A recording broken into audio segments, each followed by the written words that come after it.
Gold at $10,000 per ounce.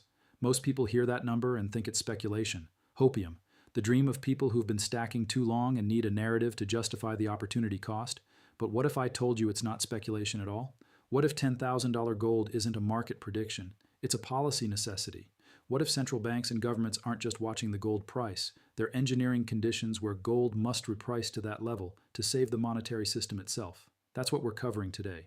And by the end, you'll understand why this isn't about inflation or fear or retail buying pressure. It's about mathematics, sovereign balance sheets, and a monetary reset that's already in motion. Let me start with a question most people never ask. Why do central banks hold gold at all?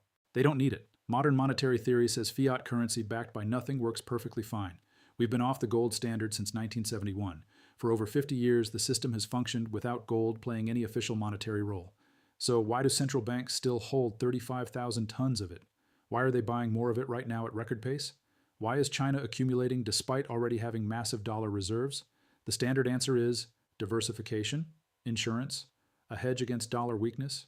But that's incomplete. The real reason, the reason nobody wants to say out loud, is that central banks know the current monetary system has a shelf life, and when that shelf life expires, gold is the only asset with enough trust, enough history, and enough neutrality to serve as the foundation for whatever comes next. Gold isn't a hedge against the dollar failing. Gold is the replacement for the dollar when it fails. Now let's talk about why $10,000 isn't random. There's a concept called gold coverage ratio. It measures how much of a country's money supply is backed by gold reserves at current prices. Right now, with gold at $2,800, the U.S. gold coverage ratio is roughly 6%. That means if you took all 8,000 tons of U.S. gold reserves and valued them at current market prices, they'd cover about 6% of the U.S. money supply. That's historically low, dangerously low. In 1980, when gold hit $850, the coverage ratio was around 40%. In 1971, before Nixon closed the gold window, it was over 20%.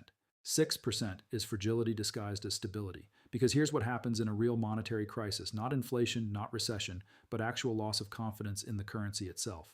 People don't want dollars, they don't want treasury bonds, they don't want promises from a government drowning in debt, they want hard assets, they want gold, and if the government needs to restore confidence, it has exactly one tool that works: revalue gold high enough that the gold reserves provide meaningful backing to the currency.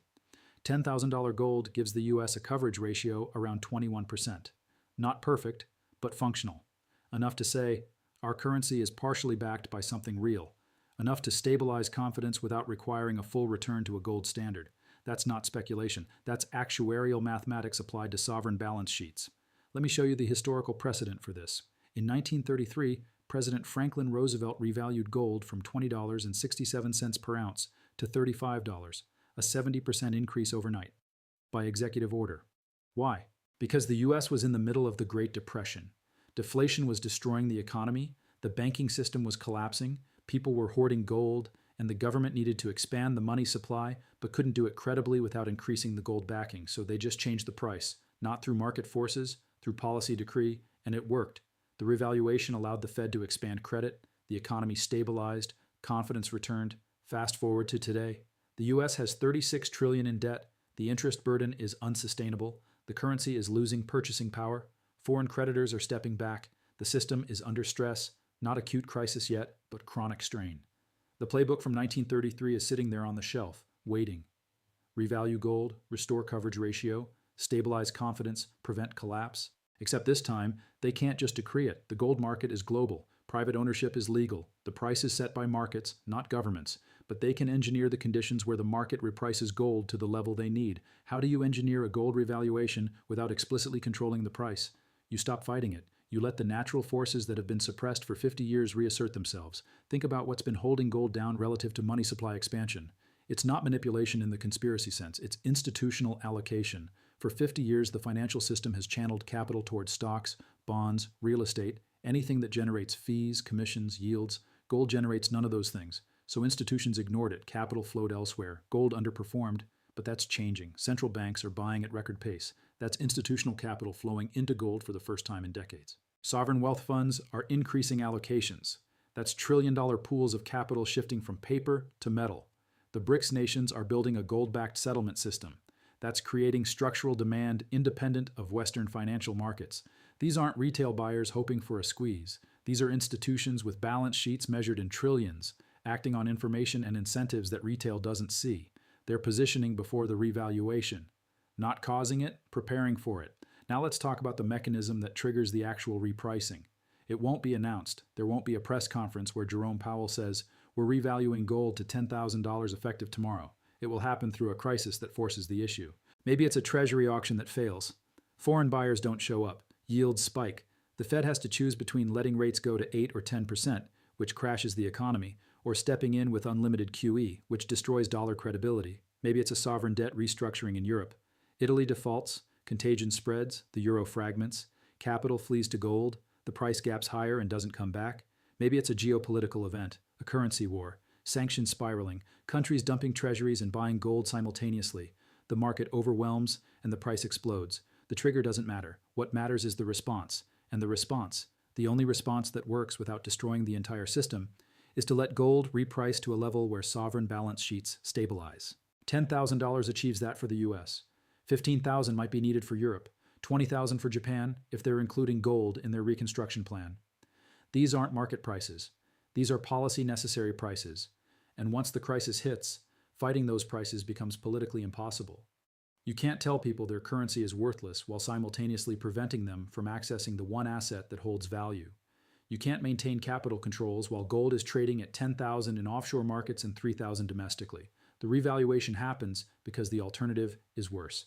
Here's what this means for you as an individual investor. If gold reprices to $10,000 for policy reasons, it's not going back down. This isn't a speculative bubble that pops. This is a permanent revaluation based on the new reality of sovereign balance sheets and currency backing. You're not trading this. You're positioning for it and holding through it. That means you need to own gold now, while the market still prices it like a commodity. Once it gets repriced as a monetary asset backing currencies, the entry point disappears. It means you ignore short-term volatility. Gold might go from $2,800 to $2,500 next month. Doesn't matter. You're not buying for a trade. You're buying for the revaluation event. It means you prioritize physical ownership over paper exposure. When the revaluation happens, the distinction between physical and paper gold will matter enormously. Physical settles at the new price. Paper might settle in cash. Paper might settle with haircuts. Paper might not settle at all if counterparties fail. You want the actual metal, not a claim on metal, not a derivative referencing metal, the metal itself. And it means you understand that this isn't about getting rich, it's about not getting poor. If gold goes to $10,000 and you own 100 ounces, you didn't make $1 million.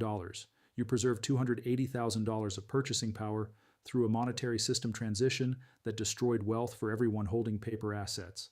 That's the mindset. Preservation, not speculation. Let me address the obvious objection. If governments need gold at $10,000 to stabilize the system, why wouldn't they just confiscate it like they did in 1933? Because 1933 was a different structure. Gold was money. The government needed to control the money supply. Confiscation was legally and practically feasible. Today, gold is a commodity. It trades globally. Americans own maybe 3% of total above-ground gold. Confiscating U.S. holdings doesn't solve anything when the majority of gold is held overseas by foreign central banks, foreign citizens, foreign institutions. You can't confiscate what you can't reach. More importantly, confiscation destroys the very confidence you're trying to restore. If the government seizes private gold, it signals desperation. It signals that the system is so broken that property rights no longer matter. Capital flees. The crisis accelerates. The smarter play, the play I believe they'll make, is to let gold reprice freely, even encourage it, because higher gold prices improve sovereign balance sheets without requiring confiscation. The U.S. government owns 8,000 tons at $10,000 per ounce. That's $2.5 trillion in gold reserves. That's real money. That's meaningful backing for the currency. That's a tool for stabilizing confidence. They benefit from higher gold prices now. They don't need to take yours. They just need the market to revalue theirs. So here's what you do. Stop thinking about gold as an investment that needs to outperform stocks. Start thinking about it as a monetary asset that will be revalued when the current system exhausts itself. Allocate 10 to 15% of your net worth to physical gold, not mining stocks, not ETFs, physical, allocated, or in your possession. Buy consistently. Don't try to time it. Dollar cost average over the next 12 months. The revaluation might happen in 3 years, might happen in 10, but it's coming. Hold through volatility. The path from 2,800 to 10,000 won't be a straight line. There will be corrections. There will be moments where it looks like a mistake. Those moments are noise. The policy necessity is signal. And most importantly, understand that you're not betting against the system. You're positioning for the transition to the next system. The dollar won't disappear. The US won't collapse. The government won't fall, but the monetary architecture will shift, and gold will be revalued to make that shift possible. The central banks know this. That's why they're buying. The sovereign wealth funds know this. That's why they're allocating. The question is whether you'll know it before it becomes obvious to everyone else.